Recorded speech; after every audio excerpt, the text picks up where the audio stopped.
हर हर महादेव दोस्तों। हर किसी के मन में यह सवाल जरूर आता होगा कि आदि योगी भगवान शिव जी का जन्म कैसे हुआ और उनके माता पिता कौन थे।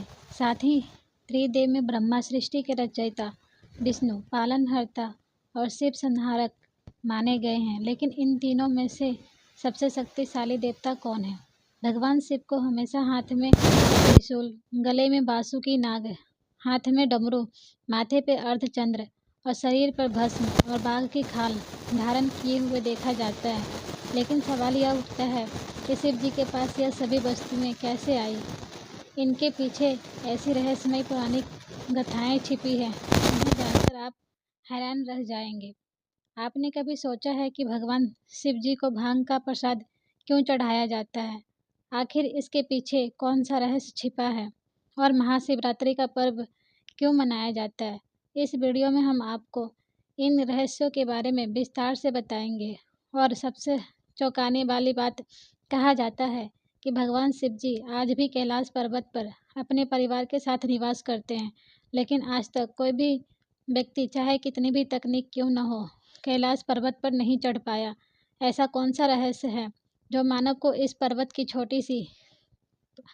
छोटी तक पहुंचने तक रोकता है और समय की सृजन का? लेकिन तब ऐसी कौन सी वजह थी कि भगवान शिव जी को अर्धनारीश्वर रूप धारण करना पड़ा, ब्रह्मा जी की सहायता करनी पड़ी? आखिर क्या था वह दिव्य रहस्य जो महादेव को अपने स्वरूप को दो भागों में विभाजित करने पर मजबूर कर दिया? नागेंद्र हार्य, त्रिलोचनाय, भस्मरागाय, महेश्वराय, नित्याशुद्ध, दिगंबराय, तस्मै नकाराय नमः शिवाय। आपने गले में नाग धारण करने वाले, जिनके 3 नेत्र हैं, जो अपने शरीर पर विभूत लगाते हैं, और महादेव भगवान शिव जी, जिन्हें राम भी पूजते हैं और रावण भी, जो अंत भी हैं और अनंत भी, जिनकी शक्ति से जुड़ी अनेक कहानियाँ आज भी रहस्य है। क्योंकि आज हम बात करने वाले हैं आदि योगी भगवान शिव जी के उन रहस्यों की जिन्हें बहुत कम लोग जानते हैं। ज्योतिर्लिंग की पूजा एक प्राचीन और शक्तिशाली विधि है और ऐसा माना जाता है कि 5 शक्तिशाली ज्योतिर्लिंगों की एक साथ पूजा करने से हर तरह की मुसीबत से छुटकारा मिलता है। और अगर यह पूजा महाशिवरात्रि के समय की जाए तो इसका असर कई गुना ज़्यादा होता है। लेकिन एक ही दिन में 5 ज्योतिर्लिंग पहुँच पाना आसान नहीं होता।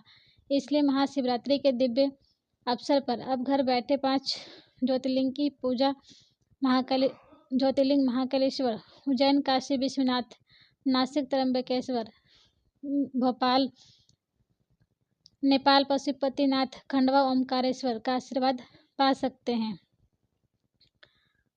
हर हर महादेव, श्री शिवाय नमस्तुभ्यम। भगवान शिव जो संहारक हैं और सृष्टि और आधार भी, जिन्हें देवादिदेव महादेव कहा जाता है, जिनकी आराधना स्वयं विष्णु और ब्रह्मा भी करते हैं, वे अनादि हैं, अनंत हैं, स्वयंभू हैं। लेकिन क्या आपने कभी सोचा है कि भगवान शिव का जन्म कैसे हुआ और उनके माता पिता कौन थे? जब वे अनादि और स्वयंभू हैं तो फिर उनकी उत्पत्ति का रहस्य क्या है? आज इस वीडियो में हम पुराणों और शास्त्रों के रहस्यमय पन्नों से भगवान शिव जी के जन्म की कथा को जानेंगे। आपको अचंभित कर देगी, तो वीडियो यह जरूर देखें और कमेंट में हर हर महादेव, श्री शिवाय नमस्तुभ्यम लिखकर अपनी भक्ति प्रकट करें। शिव महापुराण के अनुसार भगवान शिव स्वयंभू हैं, जिनका अर्थ है कि उनका जन्म स्वयं ही हुआ था। यानी इससे एक बात तो साबित होती है कि भगवान शिव के ना ही कोई पिता है और ना ही कोई माता। वे सृष्टि से पहले भी थे और सृष्टि के अंत के बाद भी रहेंगे। यही कारण है कि वे पंच तत्वों से भी परे हैं, अमर हैं और कालों के स्वामी हैं। लेकिन यदि शिव जी का जन्म नहीं हुआ तो वो फिर प्रकट कैसे हुए? इसके उत्तर में विभिन्न पुराणों में अलग अलग कथाएं मिलती है। विष्णु पुराण के अनुसार भगवान विष्णु के मस्तक से उत्पन्न तेज के कारण भगवान शिव प्रकट हुए। कहा जाता है कि जब सृष्टि की रचना नहीं हुई थी, तब संपूर्ण ब्रह्मांड जलमग्न था। उस समय केवल भगवान विष्णु ही शेषनाग पर योग निद्रा में लेटे हुए थे, जबकि उनके माथे से तेज प्रकट हुआ तो उससे भगवान शिव जी का जन्म हुआ। इस तरह भगवान विष्णु की नाभि से कमल प्रकट हुआ और उस कमल से ब्रह्मा जी का जन्म हुआ। लेकिन शिव पुराण में इस कथा का एक दूसरा रूप मिलता है। इसमें बताया गया है कि भगवान शिव जी अपने घुटने मल रहे थे और उनके घुटने से उत्पन्न महल में भगवान विष्णु का जन्म हुआ। अगर इन दोनों कथाओं की तुलना में आए तो विष्णु पुराण और शिव पुराण की कथाएं एक दूसरे से भिन्न प्रतीत होती है। इस कथा के अलावा भगवान शिव जी के जन्म से जुड़ी एक और पौराणिक कथा है जो काफ़ी प्रसिद्ध है। इसे शायद आपने अपने बड़े बुजुर्गों से सुना होगा, लेकिन अगर नहीं सुना तो हम आपको बता दें कि एक बात की यह है, जब भगवान विष्णु और ब्रह्मा जी के बीच यह विवाद उत्पन्न हुआ कि इस संपूर्ण ब्रह्मांड में सबसे महान और सर्वशक्तिशाली कौन है, तो इस बहस के दौरान अचानक एक विशाल जलता हुआ खंभा प्रकट हुआ, जिसे देखकर दोनों देवता हैरान रह गए। यह समझ नहीं पाए कि यह दिव्य प्रकाश स्तंभ किसका रूप है। तभी उस खंभे से एक दिव्य आवाज़ आई, जो भी इस खंभे के ऊपरी सिरे और निचले सिरे का पता लगाएगा वही सबसे महान कहलाएगा। यह सुनते ही ब्रह्मा जी ने हंसकर रूप धारण किया और खंभे के ऊपरी ओर की खोज में निकल पड़े, जबकि विष्णु जी ने वराह का रूप लिया और खंभे के निचले सिरे को खोजने के लिए चले गए। दोनों बहुत प्रयास किए, लेकिन अंततः उन्हें खंभे का कोई और छोर नहीं मिला। हार मानकर दोनों वापस लौट आए। तभी भगवान शिव जी अपने असली रूप में प्रकट हुए और तब विष्णु जी और ब्रह्मा जी को यह स्वीकार करना पड़ा कि महादेव ही सबसे महान और सर्वश्रेष्ठ है। इस पूरी सृष्टि में उनसे बड़ी कोई शक्ति नहीं है। शिव पुराण की कथा में उल्लेख किया गया है कि यह बताता है कि भगवान शिव का ना ही कोई तो जन्म हुआ है और ना ही कोई अंत होगा। यही कारण है कि वे स्वयंभू कहा जाता है, अर्थात वे शाश्वत और अमर हैं। हम बता सकते हैं कि भगवान शिव से जुड़े एक ऐसे विषय पर जो सबसे अधिक प्रसिद्ध है, क्या भगवान ब्रह्मा भगवान शिव के पिता हैं। यह कथा लोगों के बीच काफ़ी चर्चित हो रही है। भगवान शिव ने ब्रह्मपुत्र के रूप में जन्म कैसे लिया। इस पौराणिक कथा का उल्लेख विष्णु पुराण में मिलता है। कथा के अनुसार जब संपूर्ण ब्रह्मांड जलमग्न था, धरती आकाश और पाताल सब कुछ जल में समाया हुआ था, तब इस संसार में केवल भगवान विष्णु ही थे। वे क्षीर सागर में अपने शेष नाग पर योग्य निद्रा से स्थित थे। तभी भगवान विष्णु की नाभि से एक कमल प्रकट हुआ और उस कमल से ब्रह्मा जी का जन्म हुआ। विष्णु जी का ब्रह्मांड की सृष्टि से लेकर चर्चा कर रही थे, तभी अचानक भगवान शिव जी प्रकट हुए। लेकिन जब ब्रह्मा जी ने उन्हें पहचानने से इनकार कर दिया तो भगवान शिव नाराज हो गए और अंतर्ध्यान हो गए। भगवान विष्णु ने अपनी दिव्य दृष्टि से ब्रह्मा जी को उनकी भूल का एहसास कराया, जिसके बाद ब्रह्मा जी ने भगवान शिव जी से क्षमा मांगी, उनसे प्रार्थना की कि वे उनके पुत्र के रूप में जन्म लें। भगवान शिव ने ब्रह्मा जी की प्रार्थना स्वीकार कर ली। तब ब्रह्मा जी ने सृष्टि की रचना प्रारंभ की तो उन्हें एक संतान की आवश्यकता महसूस हुई। उसी समय भगवान शिव का वरदान उन्हें याद आया। ब्रह्मा जी ने कठोर तपस्या की, जिससे शिव जी प्रसन्न होकर भगवान शिव एक बालक के रूप में उनकी गोद में प्रकट हुए। यह भगवान शिव जी का एकमात्र बाल्य रूप था।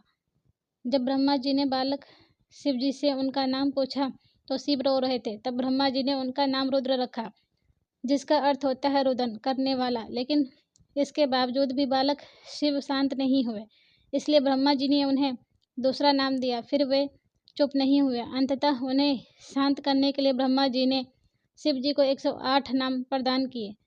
तो यही थी भगवान शिव जी के जन्म से जुड़ी रहस्यमय कथा, जो यह दर्शाती है कि वे स्वयंभू हैं, अर्थात उनका कोई जन्म नहीं हुआ, वे अनादि और अनंत हैं। दोस्तों, आपको क्या लगता है भगवान शिव जी का जन्म हुआ था, वे स्वयंभू हैं? इस तरह रहस्यमय आपकी क्या राय है? कमेंट में अपनी राय जरूर दें। भगवान शिव के गले में विराजमान नाग के बारे में महादेव के पास कैसे आया और इसकी पौराणिक कथा क्या है? जिस नाग को आप भगवान शिव जी के गले में देख सकते हैं, उसका नाम वासुकी है। वासुकी शिव जी के अनन्य भक्त थे और उनकी एकमात्र इच्छा थी कि वे सदैव महादेव के समीप ही रहें। इन नागों का राजा भी कहा जाता है। वासुकी वही नाग है जिन्होंने समुद्र मंथन के दौरान रस्सी का कार्य किया था, जब देवता और दानव समुद्र मंथन कर रहे थे। जब वासुकी में मंदराचल पर्वत के चारों ओर लपेटा गया था और मंथन के लिए रस्सी के रूप में उपयोग किया गया था। इस प्रक्रिया में वासुकी का पूरा शरीर लहूलुहान हो गया, लेकिन उन्होंने अपनी भक्ति से कभी पीछे नहीं हटा। यही नहीं, जब समुद्र मंथन के दौरान वासुकी को अपने गले में धारण कर लिया और तभी वे वासुकी अमर हो गए। धार्मिक मान्यताओं के अनुसार समुद्र मंथन के अलावा नागराज वासुकी का वर्णन एक अनन्य महत्वपूर्ण घटना में भी मिलता है। किंवदंती के अनुसार जब भगवान श्री कृष्ण का जन्म हुआ था तो वासुदेव जी उन्हें कंस की जेल से निकालकर गोकुल ले जा रहे थे।